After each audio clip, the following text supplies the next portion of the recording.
Welcome to the Motivational Library, where inspiration awaits. Step inside an ancient yet futuristic realm of knowledge. Golden dust dances in the air, illuminated by warm sunlight. Books levitate, releasing radiant streams of light and hope. Focus on a golden book resting on a marble pedestal.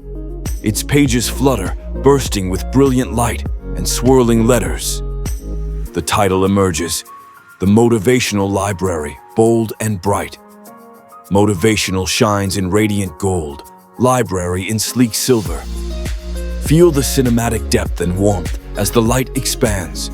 Witness wisdom spreading like a sunrise over the horizon.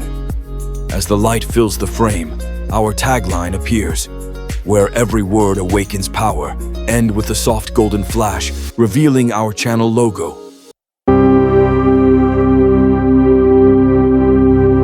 Let's begin. Preface. Before the first step, there is always a breaking. It begins quietly, not with thunder or fanfare, but with a whisper in the dark, a faint ache in the chest that says, there must be more than this. You feel it when the world grows too heavy, when your dreams begin to suffocate beneath the weight of routine, when your reflection starts asking questions your mouth can't answer. It's the stillness before the storm. That haunting moment when you realize the life you've been living is too small for the soul that inhabits it. And so begins the climb. Not the kind measured in altitude or miles, but in courage. In the tremble of your first step away from comfort. In the echo of the life you leave behind. This book is born from that echo. It's the story of every soul who has stood at the edge of their limits, staring into the unknown, heart pounding with equal parts fear and wonder, and chosen to rise anyway. It's not a story about victory. It's about becoming. Because every mountain, whether made of stone or sorrow, asks the same question. How far are you willing to go to meet yourself? When I began writing Climbing Beyond Limits, I wasn't trying to teach resilience or map the human spirit. I was simply trying to understand my own. What I found, in the silence between failures and in the breathless peaks of small triumphs, is that the climb never truly ends. It just changes form. You climb when you chase your purpose. You climb when you rise from heartbreak. You climb when you forgive, when you begin again, when you dare to believe in something greater than your pain. And every step leaves a mark, not on the mountain, but on you. This is not a manual. It's a mirror. Inside these pages, you will meet parts of yourself you may have buried under years of fear, noise, and expectation. You will walk through storms of doubt, through valleys of silence, and through nights that test the strength of your spirit. But you will also feel the wind of awakening, the kind that whispers, you were never meant to stay in the valley. I wrote this book to remind you that climbing isn't about reaching a peak. It's about remembering your strength on the way up. It's about realizing that the mountain in front of you is not blocking your path. It is your path.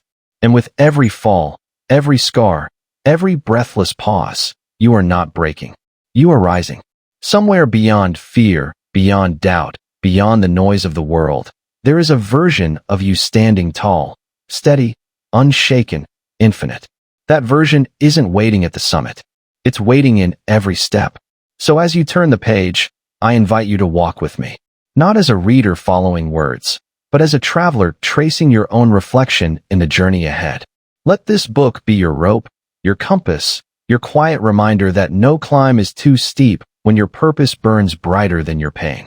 And when you reach the end, when you've seen yourself in the stories, the storms, and the stillness, you will understand the truth that every climber eventually learns. You were never chasing the summit. You were becoming the mountain. Chapter 1. The Fall Before the Ascent.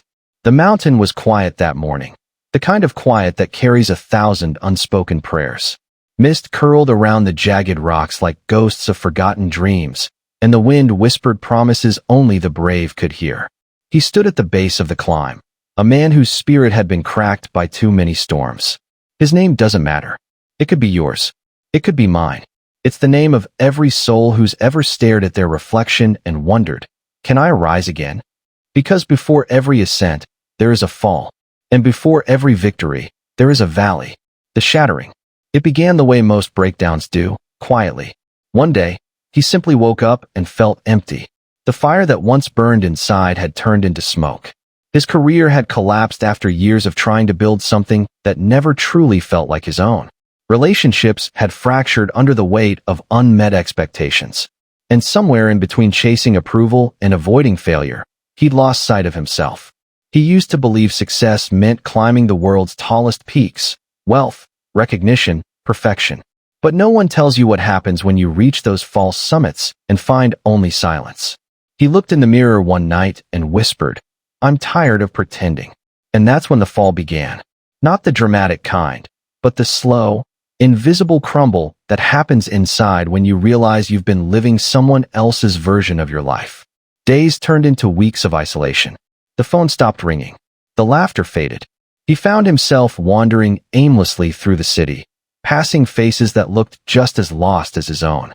Until one evening, while sitting on a park bench watching the sun sink behind distant hills, he saw a climber, a lone figure scaling a small cliff in the fading light. There was something about the way that climber moved, deliberate, focused, unhurried. Every slip was met with persistence, every setback with adjustment. It wasn't about reaching the top. It was about continuing to climb. And in that moment, he realized something that shook him. The only way out of his valley was up. The whisper of the mountain. That night, he wrote in his journal, "Maybe life isn't about avoiding the fall. Maybe it's about learning how to climb again, differently, deeply, deliberately." The next morning, he drove out of the city, past the highways, past the noise, until he reached a mountain trail, the kind that tests both lungs and spirit. The first few steps felt heavy, almost symbolic. Every rock was a reminder of the mistakes he carried. Every gust of wind whispered doubt. But something inside him, a flicker of defiance, kept saying, "Keep moving." As he climbed, he began to feel the rhythm of something ancient. The primal truth that motion heals what stagnation breaks. Sweat replaced sorrow. Breath replaced anxiety. And somewhere between the second and third mile, he felt a fragile kind of peace. Because the mountain didn't care who he had been. It didn't care about his failures or titles. It only asked one question: will you keep climbing? The inner battle. Climbing is not about the mountain. It's about the mind. Every time your legs ache, your doubts awaken. Every time the path narrows, your fears whisper louder. He battled thoughts like, "I'm not enough. I've failed too many times. What if I can't do this?" But somewhere between the inhale and exhale, he realized, the mountain isn't your enemy. It's your mirror. It reflects back everything you believe about yourself. And if you dare to face what you see, you begin to transform. He began talking to himself out loud, not out of madness, but out of awakening. "I'm not broken. I'm becoming." Step after step, pain turned into presence. The climb was no longer a punishment. It was a purification. The moment of breakthrough. Halfway up the trail, he stopped to rest by a ledge.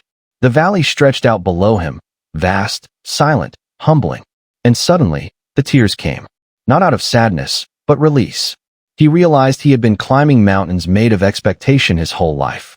Trying to prove his worth, trying to be seen, trying to be enough. But true freedom, he now understood, begins when you climb for yourself. He whispered, "I'm done running from the fall." Because it was the fall that had taught him to rise differently. The dawn of resolve. By the time he reached the summit ridge, the sun had broken through the clouds. Light spilled over the horizon, gold on stone, hope on scars. He smiled, not because he had reached the top, but because he knew this was only the beginning. The climb wasn't over. It never truly is. But now he carried something stronger than success, self-respect. He understood what every mountain teaches those who dare to listen. The summit doesn't change you. The climb does. Key takeaways. Every fall carries within it the seed of your next rise. The mountain is not an obstacle. It's an invitation to rediscover your strength. Pain is a teacher. It strips away illusion until only truth remains. You are not defined by where you fell, but by how you climb after it. The first step toward healing is movement, inward and upward. Reflection exercise. Clarity journal prompt. Take a quiet moment tonight. Write down 3 areas of your life where you feel stuck or afraid to climb again. Next to each one, write a single action, even a small one, that represents your first step upward. Because every summit begins with one decision: to rise again. Chapter 2. Echoes in the Valley.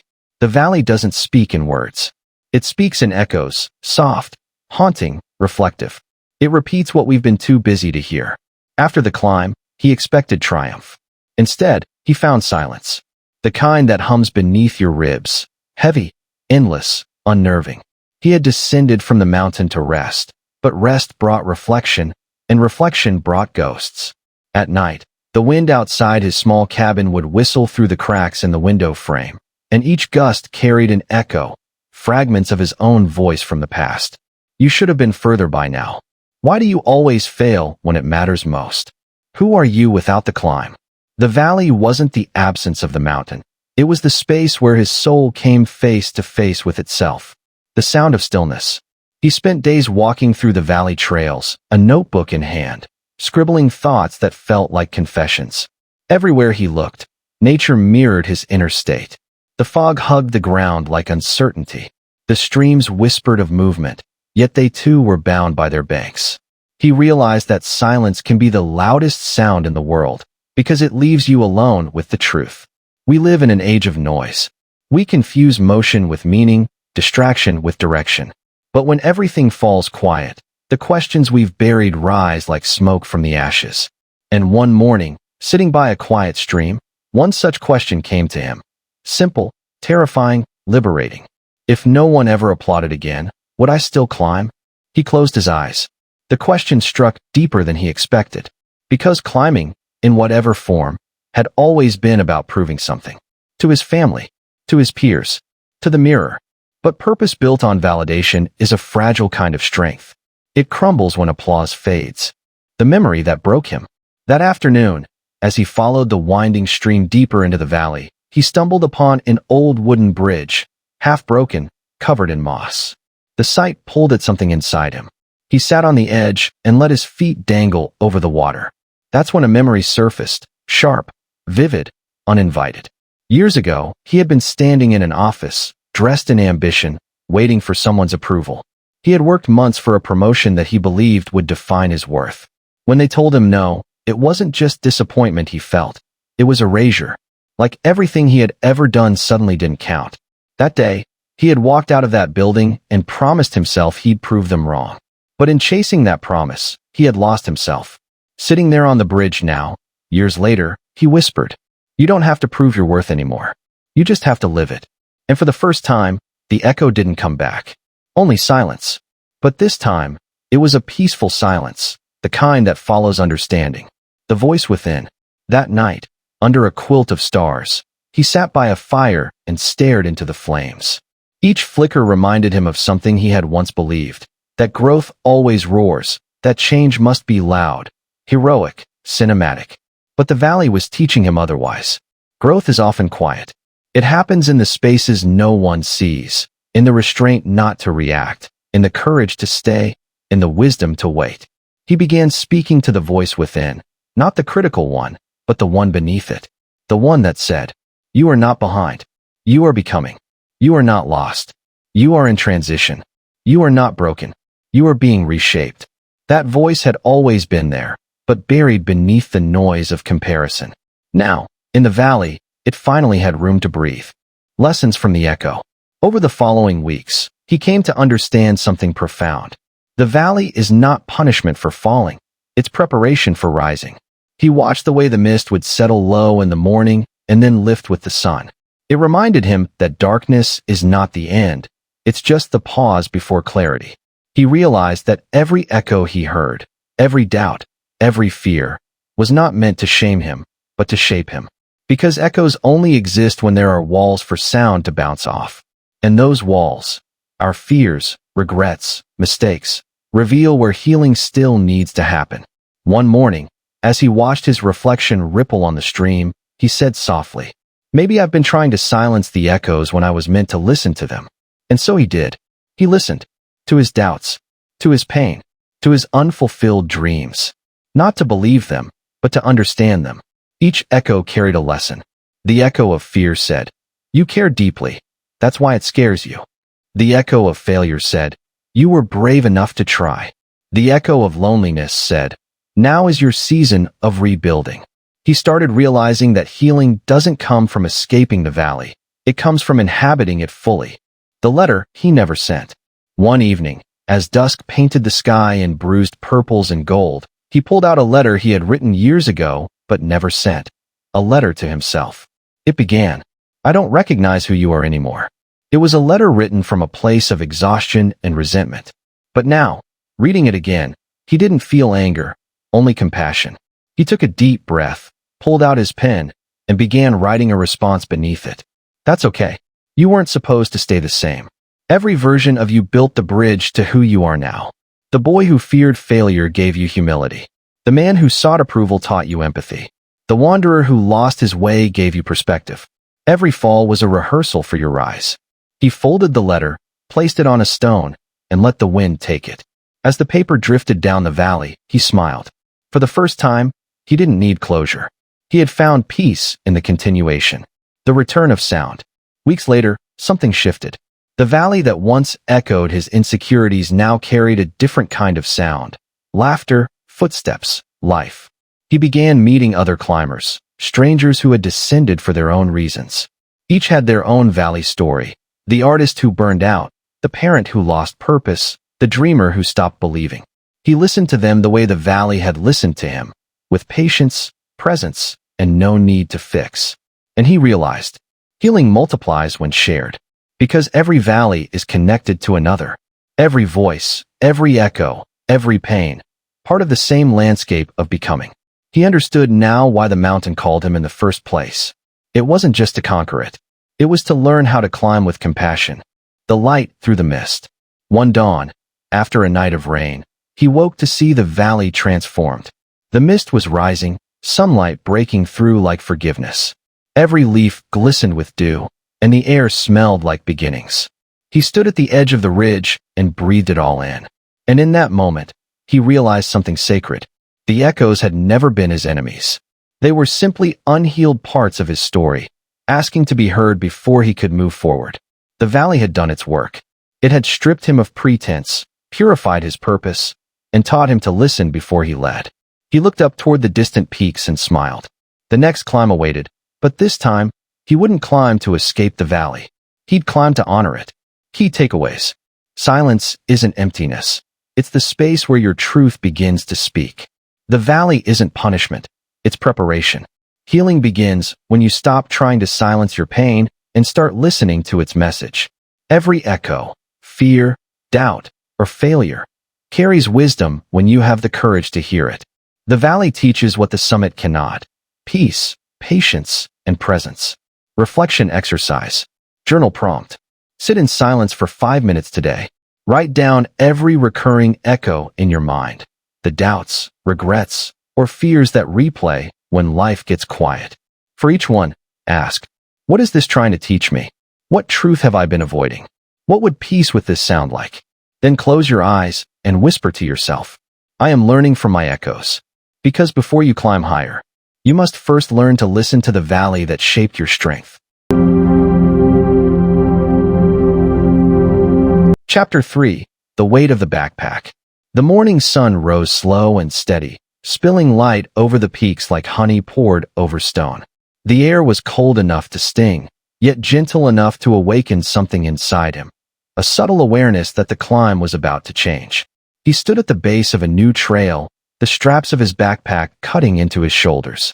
It wasn't just gear he carried.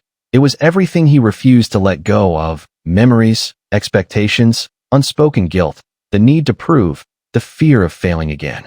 He looked up at the mountain and whispered to himself, maybe it's not the path that's hard. Maybe it's what I'm bringing along. Because every climber learns this truth, sooner or later. The higher you go, the less you can carry. The invisible load. When he first began the journey, he believed strength meant endurance, the ability to hold on, to bear more, to keep pushing no matter the weight. But now, each step made the straps dig deeper. Each breath felt shorter, and the mountain seemed steeper than before. He stopped, resting against a rock, and slowly opened the backpack. Inside were objects, each symbolic, each heavy in its own quiet way. A rusted compass, from a time he thought he knew exactly where life should go. A torn photograph, of someone he once loved but never forgave. A notebook filled with unfinished plans, abandoned goals, and self-criticism written in ink that still hadn't faded. He stared at them, realizing these weren't just items. They were anchors tied to a past that no longer existed. He had been trying to climb toward a future while dragging the weight of every yesterday behind him. And it wasn't working. The first stone. He took the photograph in his hands, a reminder of what once was and what could never be again. It had survived years in that backpack, folded, forgotten, but always present. He held it up to the sunlight, watching how the edges trembled in the wind. For a moment, old emotions resurfaced: regret, anger, longing. Then came clarity. He realized he wasn't mourning the person in the photo. He was mourning the version of himself that existed when the photo was taken. The hopeful one. The unbroken one. He whispered, "I forgive you. And I forgive me." Then, he let the photograph drift down the mountain path, carried away by the breeze. It felt small, almost trivial. But when it was gone, his breath came easier. That was the first stone he let go of. The myth of more. We're taught that to be strong means to add more work, more success, more possessions, more control. But no one tells us that real strength often means subtraction. It means saying, "I don't need to carry this anymore." It means releasing stories that no longer serve the person you are becoming. He began to empty the bag one item at a time. The rusted compass, his attachment to certainty. The notebook, his obsession with perfection. A cracked mug, a symbol of comfort he'd outgrown. Each item that hit the ground felt like shedding another layer of identity. He remembered a line from his journal, written weeks ago in the valley. "You can't climb toward your future with your past strapped to your back." The mountains seemed to nod in agreement. The weight of expectations. But there was one weight he couldn't seem to name, heavier than the rest, invisible yet constant. It wasn't guilt. It wasn't fear. It was expectation. The expectation to always be strong, to always have a plan, to always rise, even when he was still learning how to stand. He sat down, head resting against his knees, and realized how much of his exhaustion came from pretending. He had mistaken perfection for purpose. He had believed that to inspire others, he first had to erase his flaws. But the truth was far more human. People are not moved by perfection.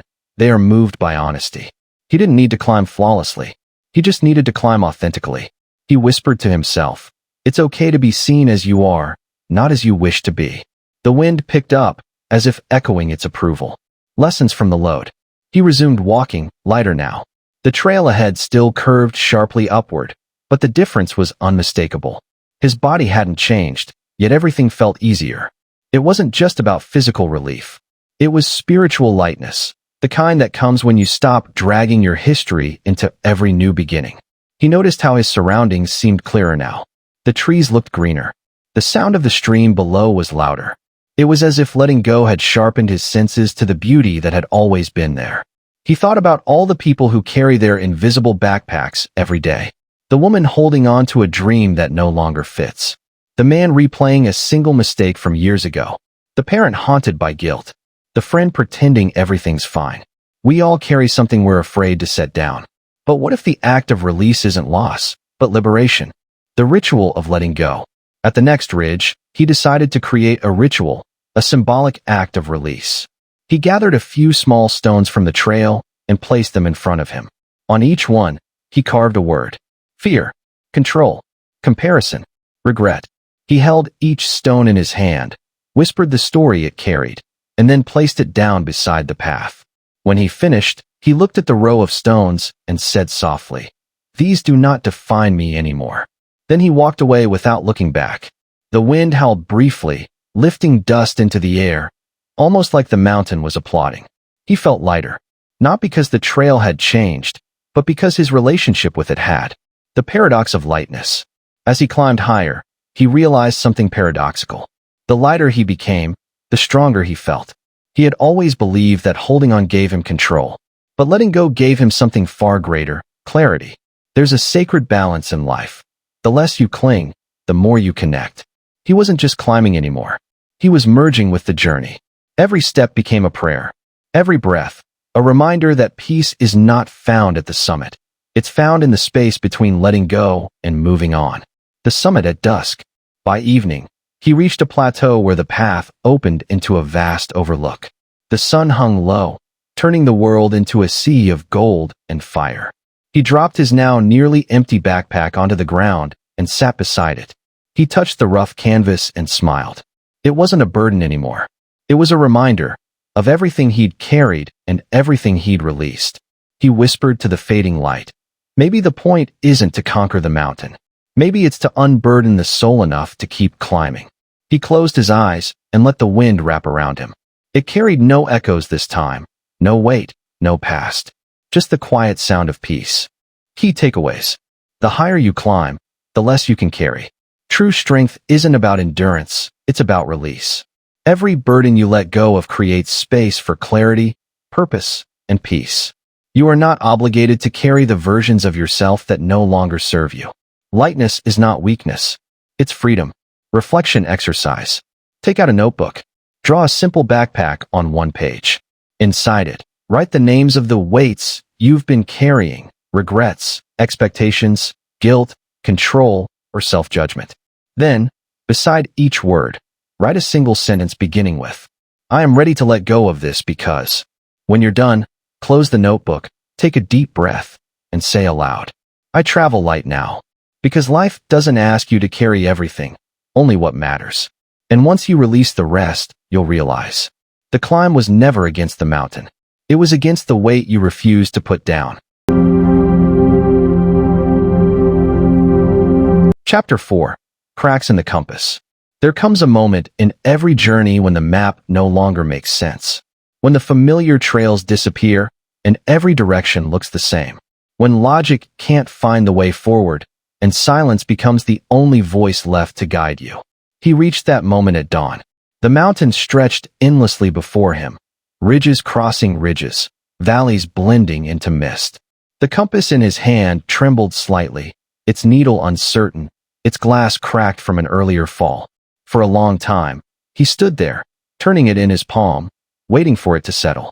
It didn't. He felt that old, familiar tightness in his chest, the panic that rises when control begins to slip. All his life, direction had meant certainty, goals, deadlines, clear plans. He'd been taught to move only when the path was marked, when the outcome was predictable. But now, the needle spun uselessly. North had vanished. And for the first time, he wondered if maybe it wasn't the compass that was broken. Maybe it was his trust in it. The illusion of direction. He sat down on a rock and stared at the fractured glass. The crack cut clean across the center, a line that distorted the very thing meant to bring clarity. That's the cruel irony of certainty. When it breaks, you realize how fragile it always was. He remembered his old life.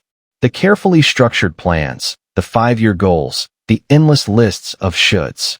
Every choice back then had been a response to external direction, what others said was right, what society rewarded, what fear allowed. He had mistaken movement for meaning. He had confused motion with purpose. And now, standing on a mountain with no clear path, he was being forced to learn something he had spent years avoiding, the art of trusting himself. When maps stopped working, as he walked, the trail disappeared beneath loose gravel and fog. He could barely see 5 steps ahead. Each direction looked equally uncertain. He felt a rising urge to turn back, to return to the safety of what he knew, even if it no longer fit. But somewhere deep within, another voice whispered, "Keep going." He hesitated. The mind screamed logic, but the heart pulsed quietly, rhythmically, insistently, forward. It struck him that perhaps life was designed this way. That sometimes the universe removes all external direction not to punish us, but to teach us to listen, really listen, to the quiet compass inside. He stopped walking, closed his eyes. The wind pressed softly against his face from one direction, east. He felt warmth there, subtle but sure. And so he turned that way. No map, no plan, just instinct. Each step from then on felt strange, uncertain yet alive, vulnerable yet guided. He wasn't following a trail anymore. He was following a feeling, the voice beneath the noise. He reached a clearing by midday. The fog lifted slightly, revealing a small lake, perfectly still. He knelt by the water, watching his reflection ripple with each breath of wind. In that mirror of silence, he saw the truth. He had spent most of his life following noise, Other people's expectations, society's metrics, success's empty applause. His own voice had become faint, buried under years of trying to do what made sense instead of what felt right. The cracks in his compass had done him a favor. They had forced him to pause, to question. And the questions that surfaced were not comfortable ones. Who am I without direction? Can I trust a path I can't see? What if my purpose isn't found, but felt? He sat with them, not searching for answers this time, but allowing them to linger, because not all questions are meant to be solved. Some are meant to open you. A memory of the mountain guide. That night, as he built a small fire beside the lake, he remembered an old mountain guide he'd once met years ago on a hiking trip. The man had deep lines etched into his face, eyes that had seen countless storms. When asked how he always found his way without maps or GPS, the guide had smiled and said, "You learn to read what doesn't speak. The clouds, the smell of the wind, the way silence feels. The mountain tells you where to go if you stop demanding directions." Back then, he dismissed it as poetic nonsense. Now, sitting in that same silence, he understood every word. The mountain doesn't need to speak loudly. It communicates through alignment, a pull you feel, not a path you see. He realized that's how life works, too. Purpose isn't announced. It's sensed. The night of confusion. Later that evening, fog rolled in again, thick, suffocating. The stars vanished. He could barely see his own hands. Panic threatened to return. He gripped the broken compass tightly, as if holding on to it might give him control. But the more he stared at it, the more lost he felt.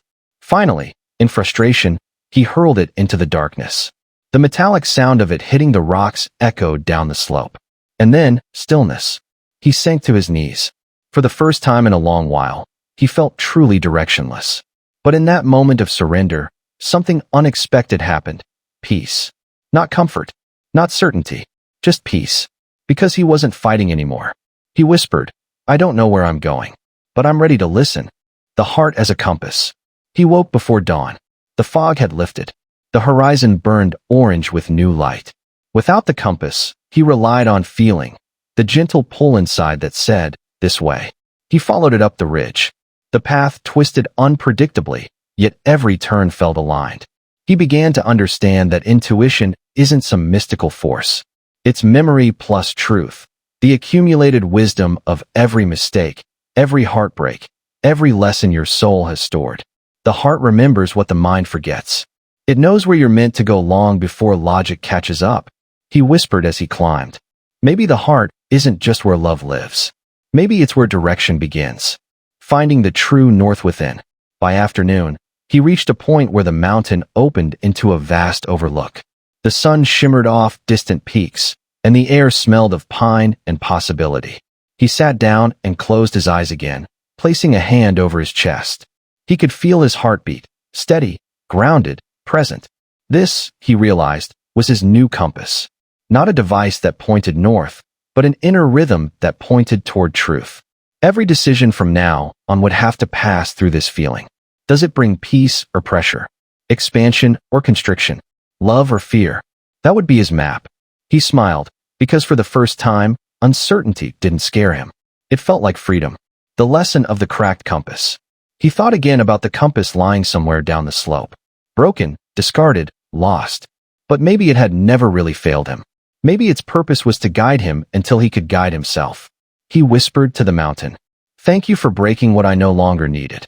Because that's what life often does. It cracks what we cling to so that we can discover what we carry within. Key takeaways.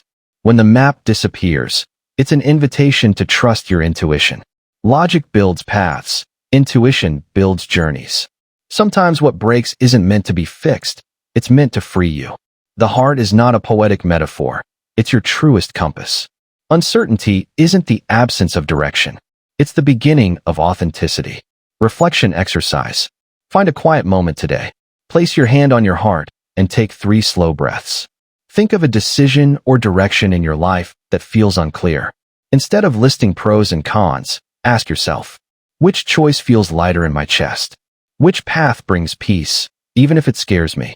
Write down the answer that comes first, not the one that makes the most sense. Then, remind yourself, even when the compass cracks, the heart still knows the way. Chapter 5. The Wind That Tests the Climber. Every mountain has its own weather, unpredictable, wild, uncompromising. And sooner or later, the wind arrives to test whether the climber is truly ready to rise. He had been walking with newfound confidence, guided by that quiet pull in his chest. The sun warmed his back, and for a moment, the journey felt almost easy. But mountains do not let lessons come without proof. The wind struck without warning. It roared between the peaks, sharp as shattered glass.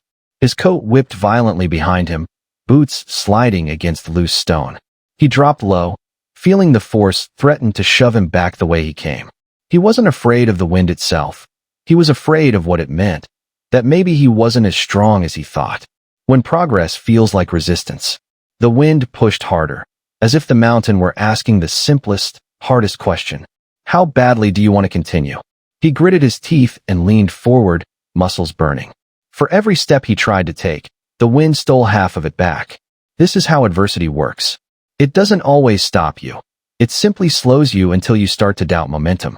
For the first time, he considered stopping, resting, giving up the fight. But he looked behind him, the valley now far below, the path he had conquered stretching like a reminder of everything he had survived. He whispered, steady and low, "I didn't come this far to turn back." And the wind pushed again, almost like a challenge.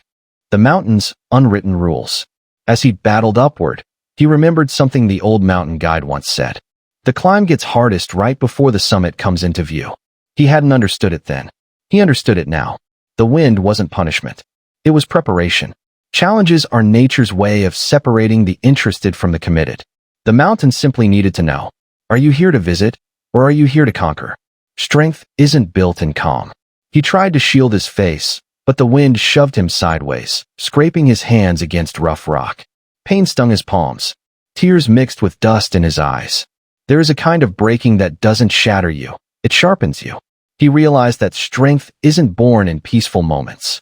It's forged in chaos, shaped by storms that demand you rise one more time than you fall. His heartbeat thudded like a drum, fierce, rhythmic, alive. He had found his compass again, not in direction, but in determination. When fear speaks loudest, fear began whispering louder than the wind.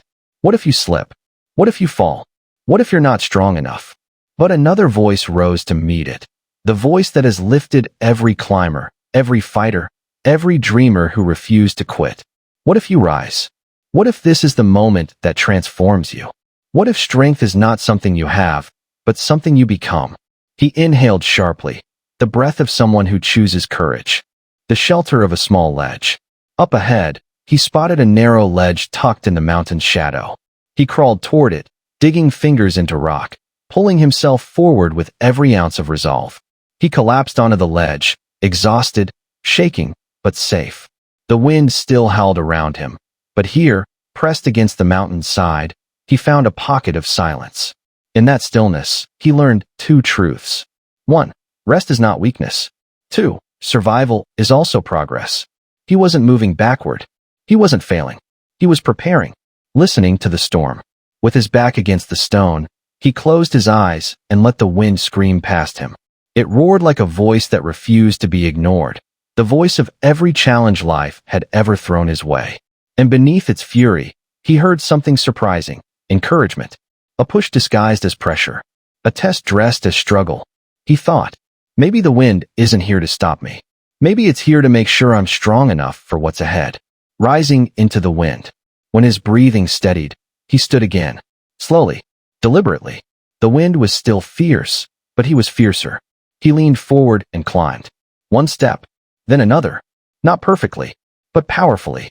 His fingers clung to the rock not because he feared falling, but because he believed in rising. Every struggle with the wind strengthened his grip. Every push against him built resilience in muscles he didn't know existed. The mountain was shaping him into someone who could reach the summit and actually stay there. The heart of the lesson. As the wind began to calm, he realized. If the climb had been easy, he wouldn't value the height. If the journey had been smooth, he wouldn't discover his power. If life never challenged him, he would never evolve. The wind teaches what comfort never could. Persistence, courage, self-belief, the fire to continue. He whispered to himself, not as a plea, but as a promise. I will not be moved. Key takeaways. Adversity doesn't block the path, it is the path. Winds of challenge reveal the strength you've been building quietly. You're allowed to rest, but you are not meant to quit. If you're being tested, you're close to transformation. Reflection exercise. Think of a challenge in your life right now that feels like a strong wind pushing against you. Write down one sentence for each question. What is this wind trying to strengthen in me? How have I already proven my resilience? What small step forward can I take today, even if progress is slow? Read your answers aloud. Remind yourself, the wind is not my enemy. It is my training. Chapter 6. Camp Courage.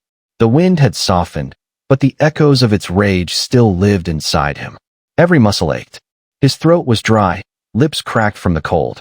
The mountain stretched endlessly upward, but for the first time, he noticed something he hadn't seen before. A small plateau tucked between jagged cliffs, its edges lined with cairns left by travelers before him. He had reached what the mountain people called Camp Courage. It wasn't a grand place. No flag, no fire, no comfort, just a small clearing surrounded by stone and silence.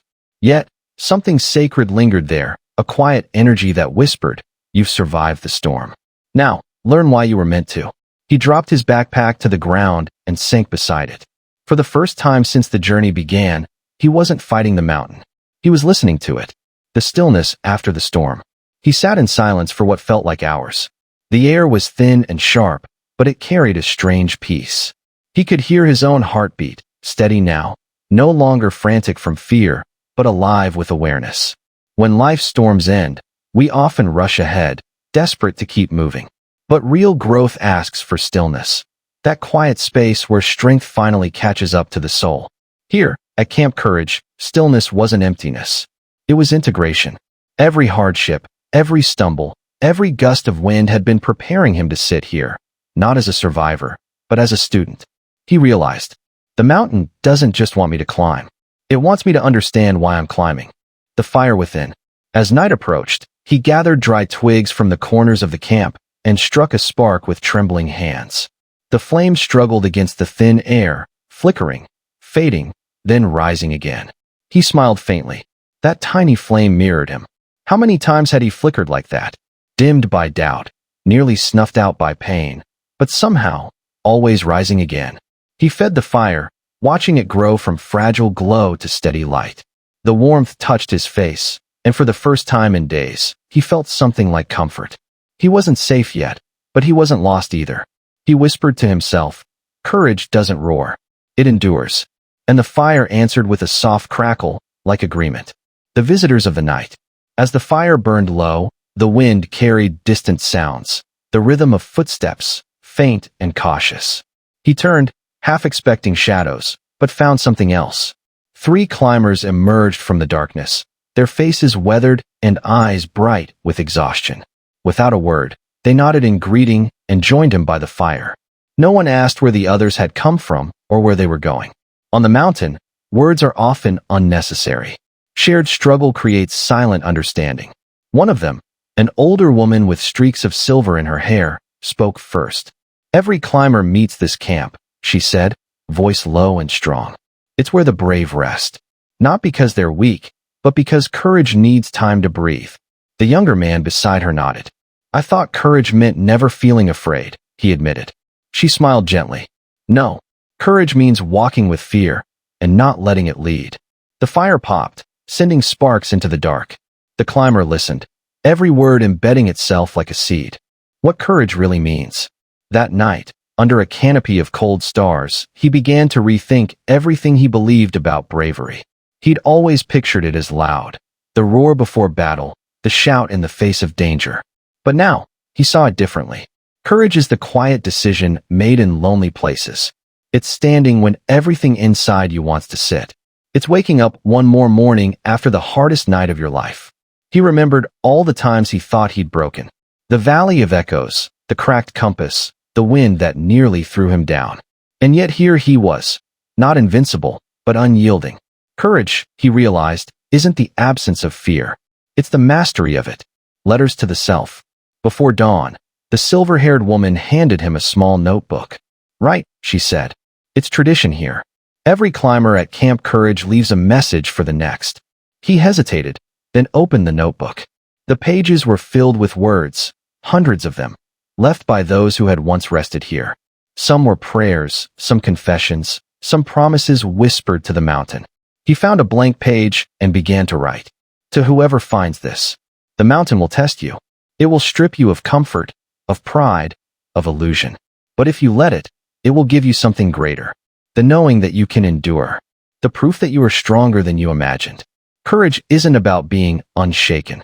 It's about shaking, but still standing. He closed the book, pressed it to his chest, and whispered, "Thank you." The woman smiled again. That knowing smile of someone who has already reached her own summit, and vanished into the dawn with the others. The climb resumes. When he woke, the air was sharp but filled with promise. The horizon glowed pink with morning light, and the mountain above him no longer looked impossible. Just necessary. He strapped his backpack, lighter now, both in weight and in meaning, and looked up. Every journey has moments where we must pause to remember who we are. Camp Courage had become that sacred space, the place where fear turned into faith. He whispered into the cold air, "I'm ready." The mountain didn't answer, but it didn't need to. It only waited. And with that, he began to climb again, step by step, breath by breath, not chasing the summit, but walking with courage as his companion. Key takeaways. Courage is not the absence of fear. It's the decision to move forward despite it. Resting doesn't mean quitting. It means allowing your spirit to gather strength. Every struggle before this moment has been training for the climb ahead. The bravest thing you can do is whisper, "I'm ready," even when you still feel afraid. Reflection exercise. Find a quiet moment today and write your own letter from Camp Courage. Ask yourself, 1.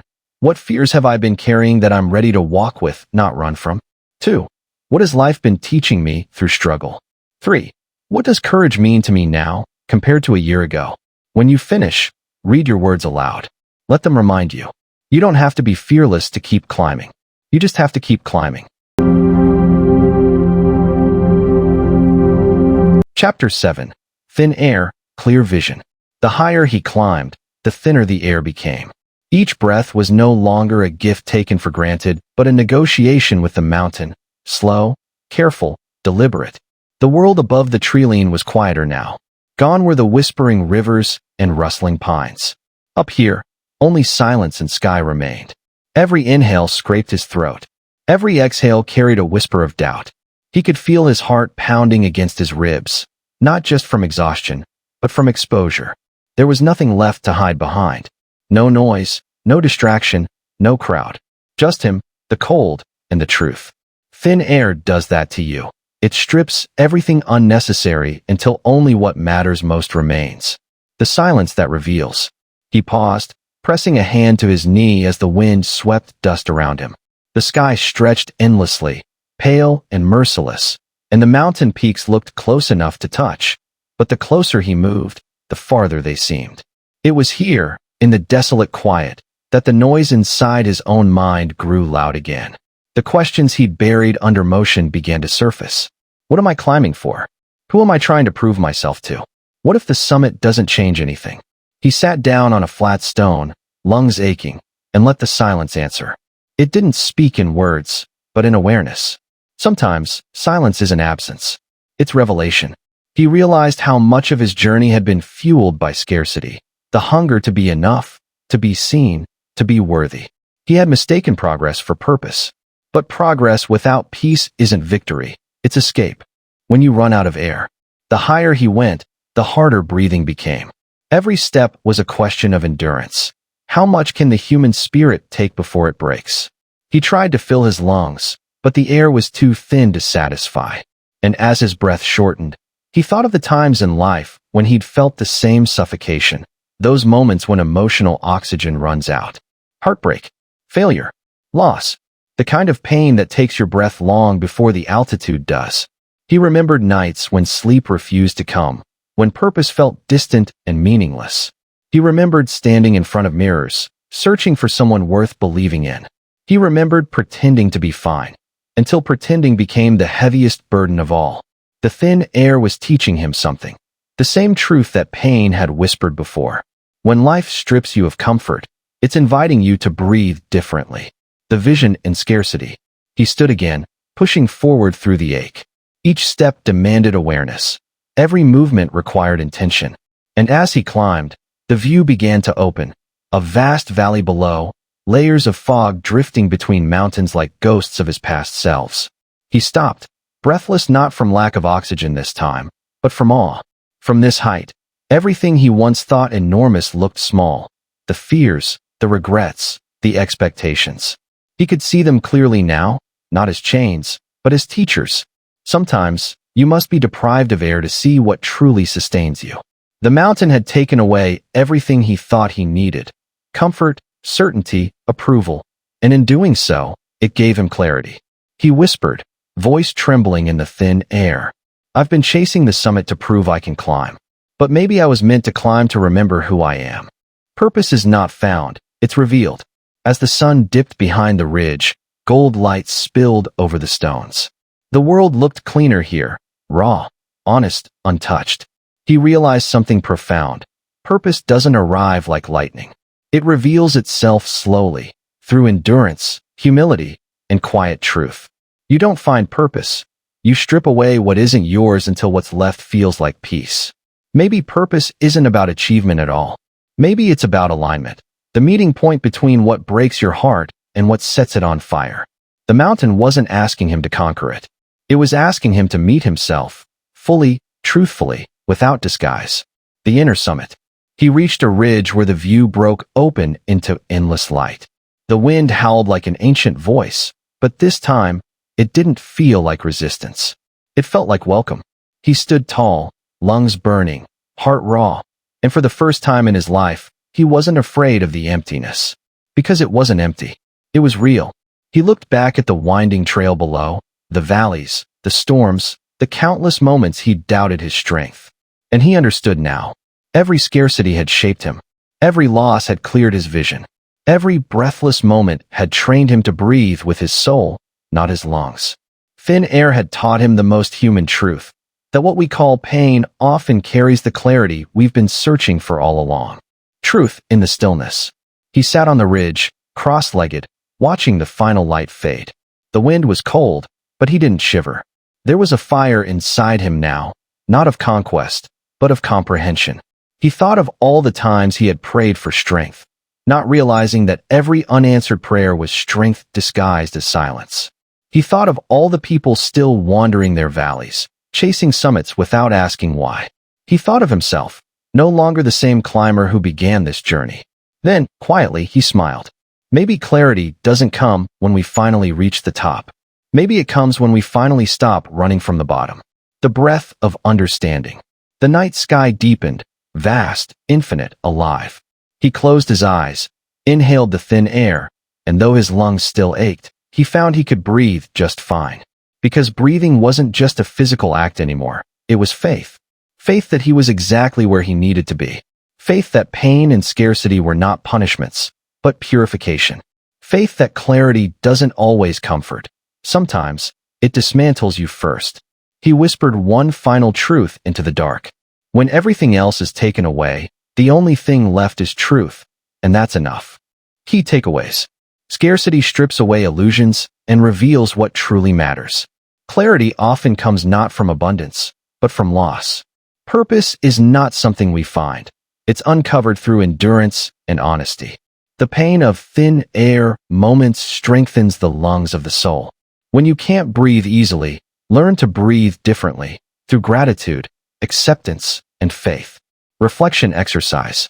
Sit quietly and breathe deeply, not fast, not forced. Ask yourself, 1. What thin air moment am I currently in, where life feels scarce or uncertain? 2. What truth might this struggle be trying to reveal to me? 3. What can I release that no longer sustains me? Write your reflections without judgment. Let clarity arrive not as noise, but as peace. And remember, sometimes, the clearest vision comes when the air is thinnest. Chapter 8. Anchors and Ropes. The people, habits, and faith that keep you grounded as you rise. The higher he climbed, the the more he realized how fragile altitude can feel without something, or someone, holding you steady. The ground below was a memory now, swallowed by clouds, and the summit still shimmered somewhere above, veiled in white light. Between them stretched a ledge so narrow that one misplaced step could send everything into freefall. It was there, on that thin line between fear and faith, that he discovered the true weight of anchors and ropes. The cliffside lesson. The path narrowed until only one foot could stand before the other. Loose stones shifted beneath his boots. The sound of his breath, shallow and rhythmic, filled the still air. He reached for a rope embedded into the cliff face. Its coarse fibers dug into his palms, and for the first time in days, he felt something solid, something dependable. That rope, frayed yet unbroken, wasn't just a climbing tool. It was a promise. Someone had placed it there before him. Someone who knew the wind would howl this way. Someone who understood that even the strongest climbers sometimes need a hand they'll never see. He tightened his grip and whispered into the cold. Thank you. The people who hold us when we slip. We all have invisible ropes. People who tie their strength to ours, quietly, faithfully, often without recognition. A friend who listens instead of fixing. A mentor who believes before we do. A stranger whose kindness shifts the entire weight of a dark day. They are the anchors that keep us from drifting when we think we're alone. He thought of the few who had guided him before this climb. Those who taught him that courage doesn't mean isolation. How often had he mistaken independence for strength? He used to wear solitude like armor. Now he saw it for what it was, distance disguised as pride. No one conquers a mountain alone. Even the lone climber carries unseen anchors, the memory of love, the echo of belief, the rope of connection stretching backward through every person who refused to let him fall. Habits, the invisible anchors. As he moved higher, he thought not only of people but of the daily rituals that had quietly shaped his endurance. Small habits. The morning reflection before sunrise, the nightly moment of gratitude, the discipline of showing up even when no one watched. These, too, were anchors. Habits are the ropes we build for ourselves, invisible threads that keep the mind steady when the wind grows fierce.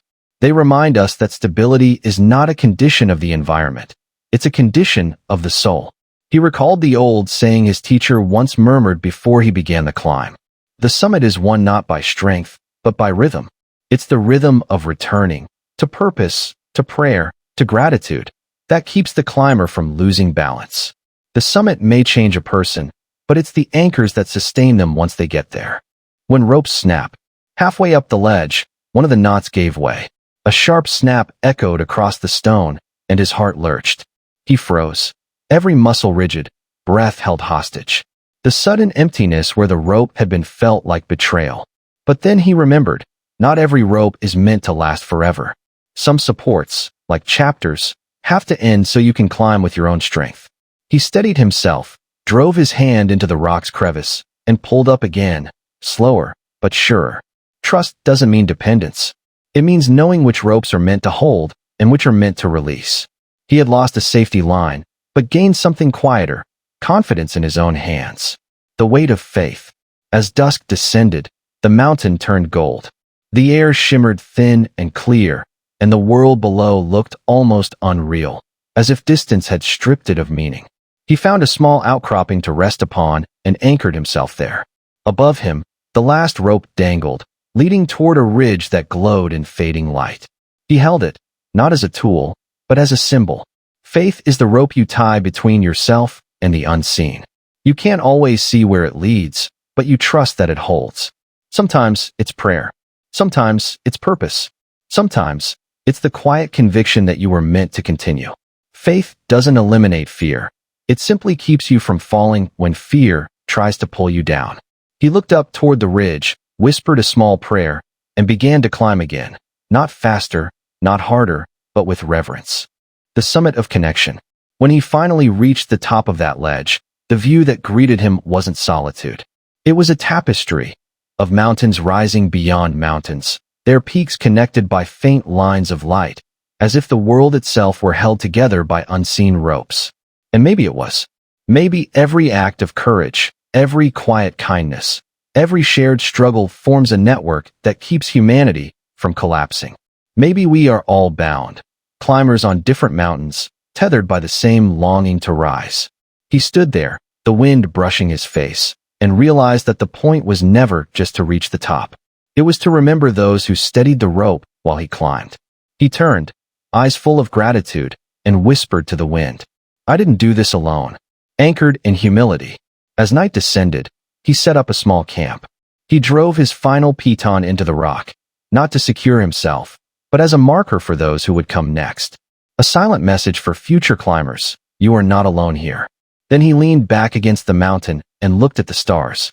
Each one shimmered like a knot in the infinite rope of existence, distant, yet connected. The mountain had taught him strength. The thin air had taught him truth. But now, he had learned the most vital lesson of all. Rising means nothing if you forget what grounds you. Key takeaways. No one climbs alone.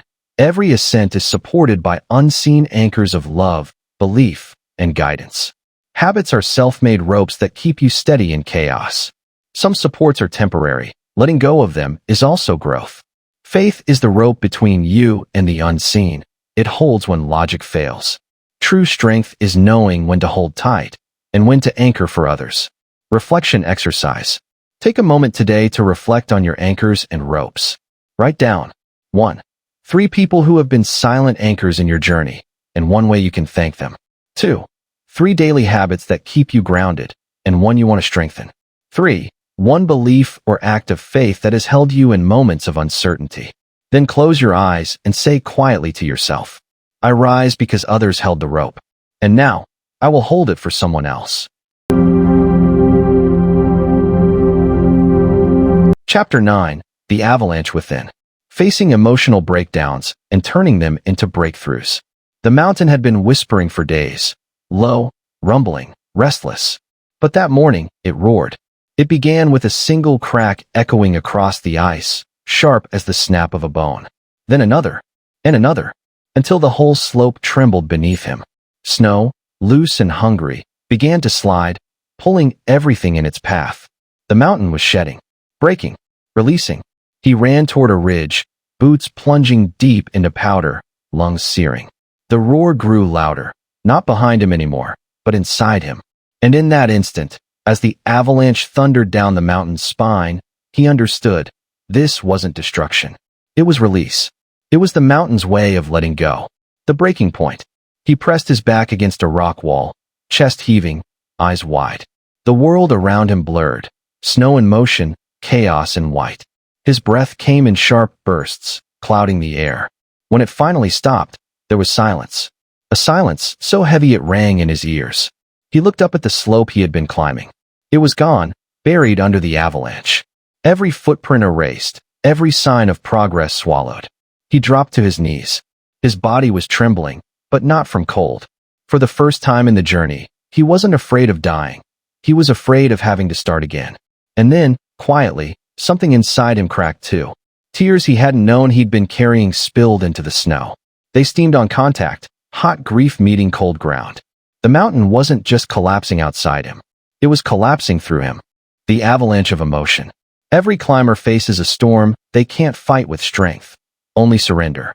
He'd climbed for miles believing that discipline could silence pain, that focus could bury doubt. But emotions don't vanish, they wait. And when the heart becomes too heavy, it avalanches. He saw flashes in the blur, memories buried under years of silence. The night he chose pride over love. The day he promised to never show weakness. The moments he pretended he didn't need help. Each memory hit like falling stone, heavy, unstoppable. He realized he had been carrying a glacier of unspoken grief. And when it broke, it wasn't punishment. It was permission. Because breakdowns are the body's way of clearing space for truth. The language of collapse. He sat there for hours, staring at the wreckage below. Snow still shifted in waves, settling into new shapes. It looked peaceful. That's when he noticed. Avalanches don't destroy mountains, they reshape them. The old path was gone, yes, but now there was a smoother slope, a new direction waiting to be climbed.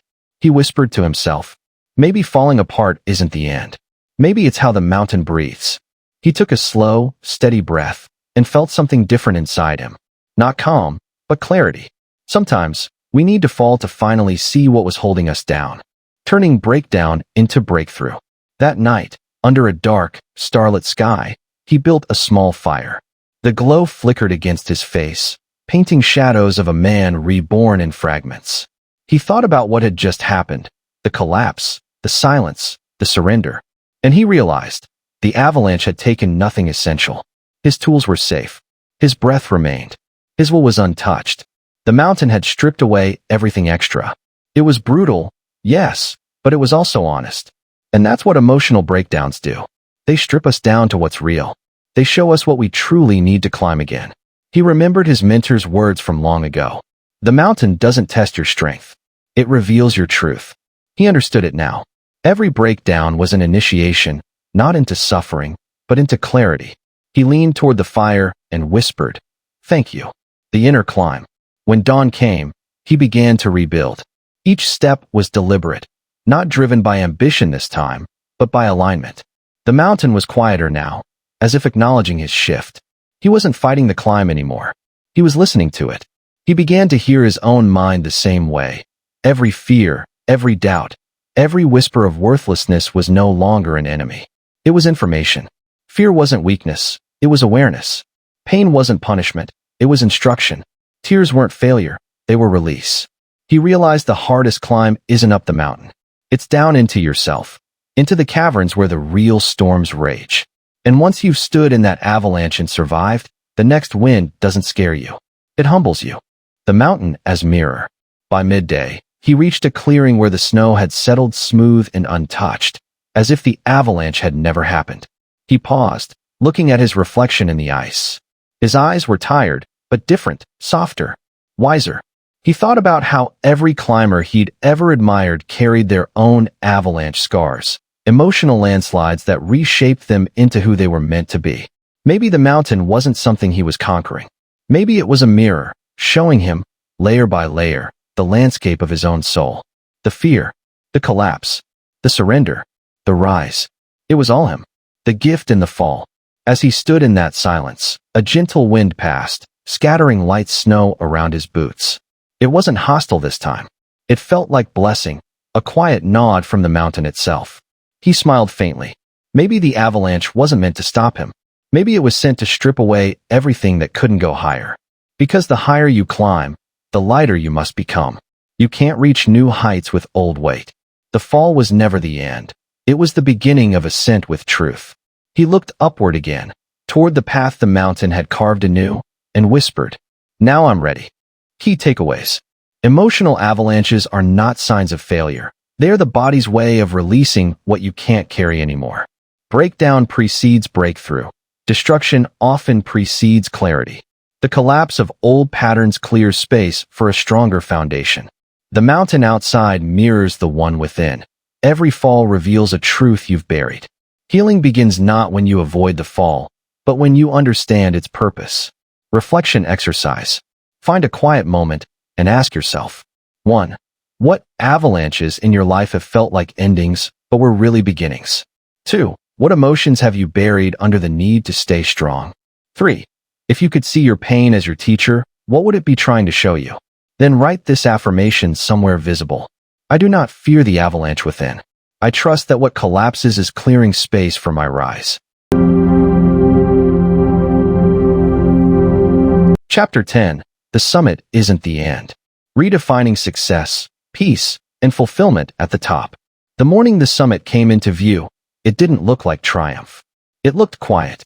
The sky was pale, thin with air, and the horizon stretched endlessly, a soft blue curve meeting white ridges.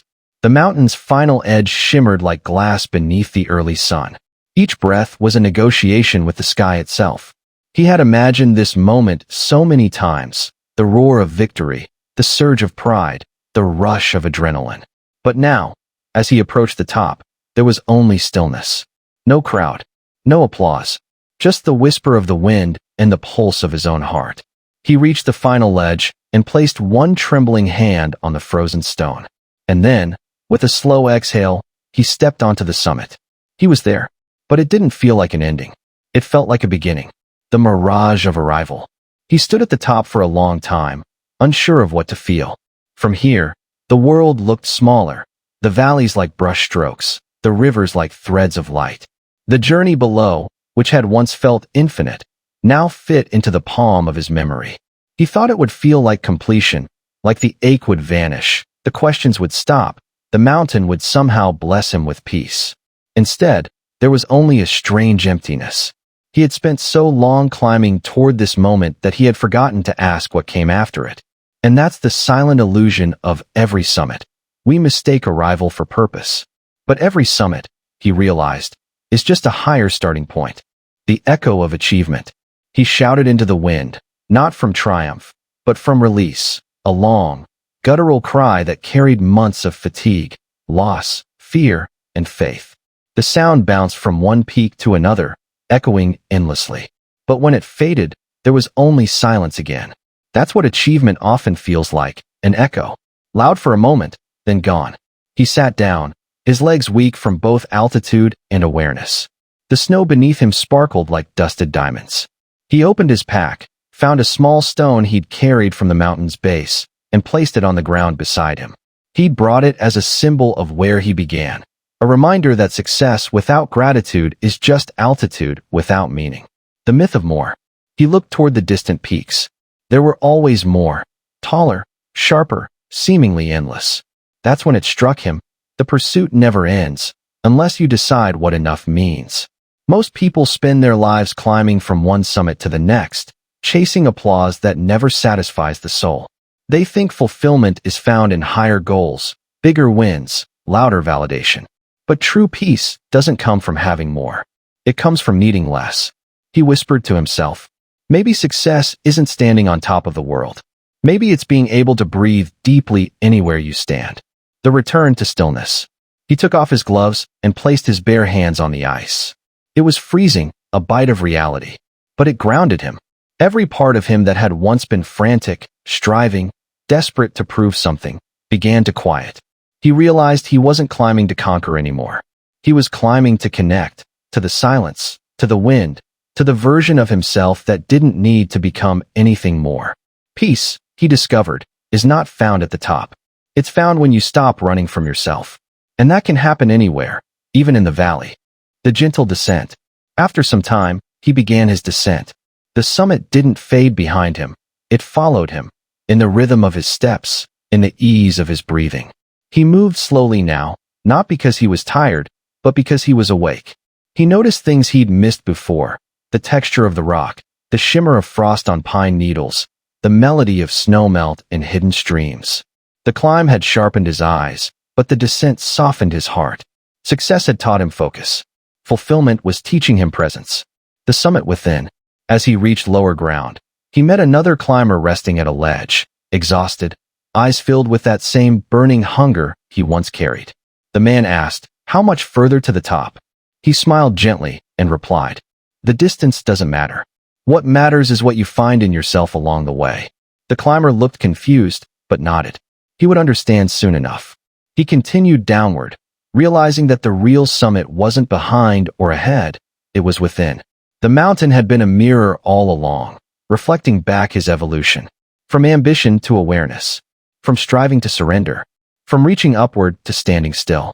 The redefinition of success. He had spent years chasing success, titles, milestones, validation. Now he defined it differently. Success is the ability to remain kind in chaos.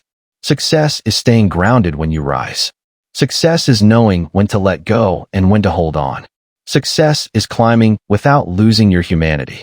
Success is realizing that peace isn't found at the top, it's carried with you. He whispered to himself as the valley came into view. I was never climbing to reach the summit. I was climbing to remember who I am. The eternal climb. When he finally reached the base again, he looked back one last time. The mountain stood tall and silent, as if smiling. He smiled back. The journey hadn't ended. It had simply changed direction.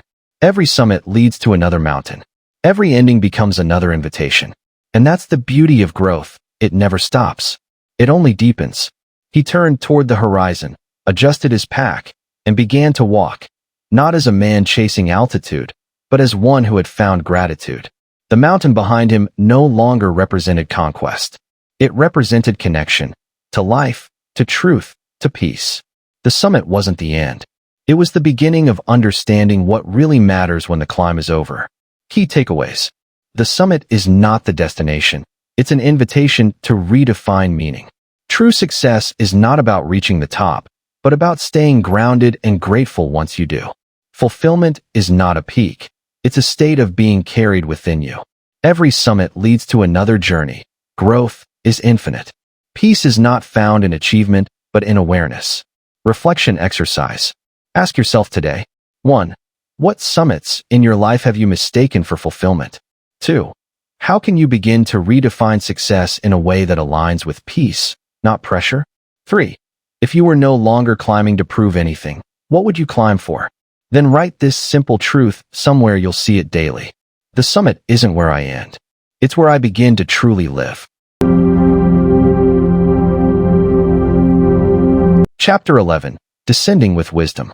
Sharing your lessons to light the path for others. The summit faded behind him, hidden once again by clouds.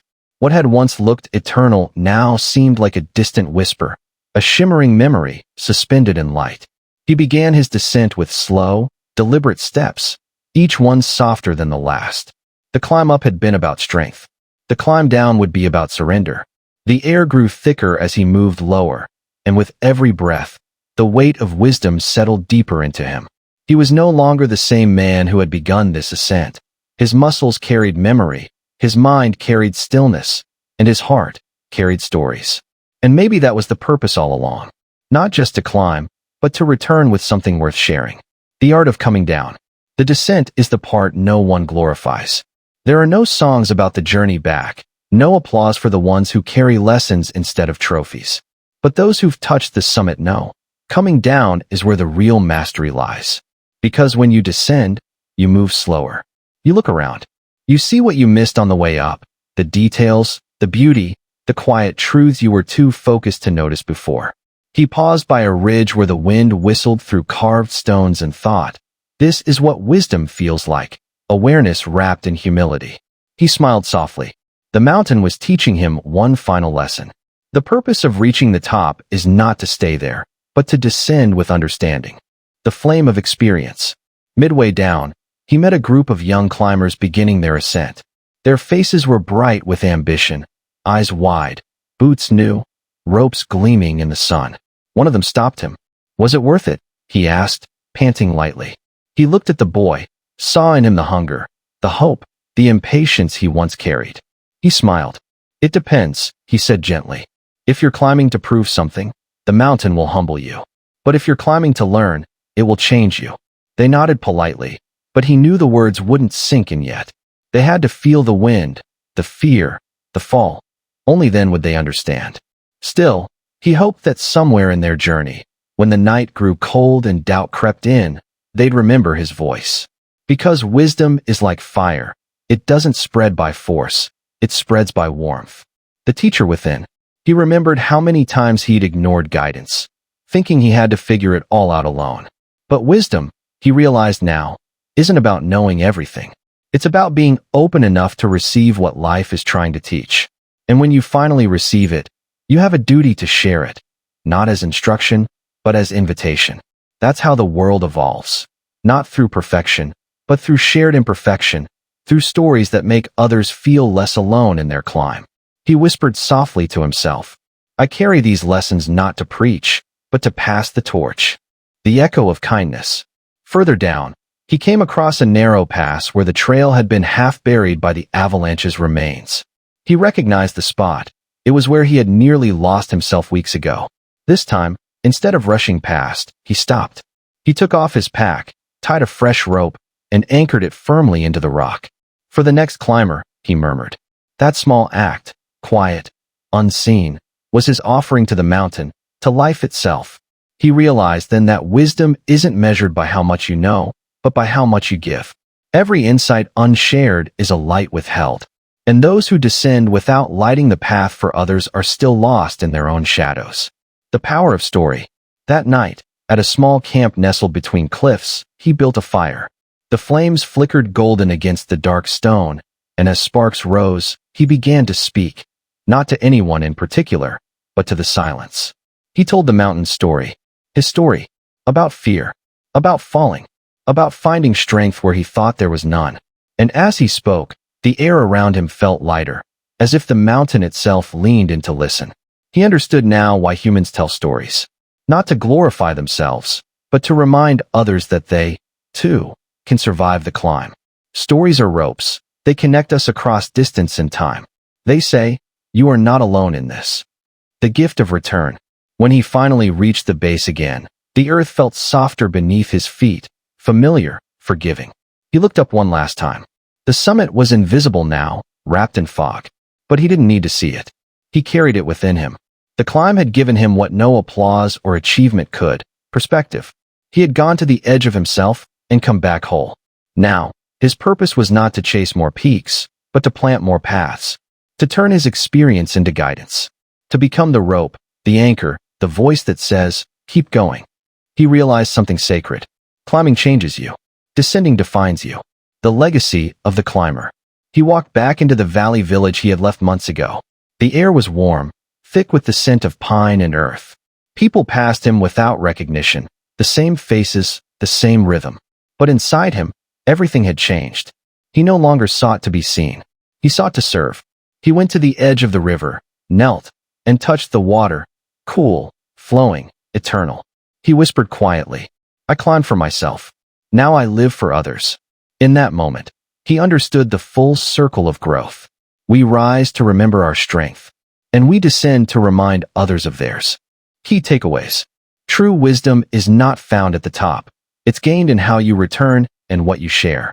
Descent requires humility. It's where experience transforms into understanding. Sharing your lessons keeps the path lit for those still climbing.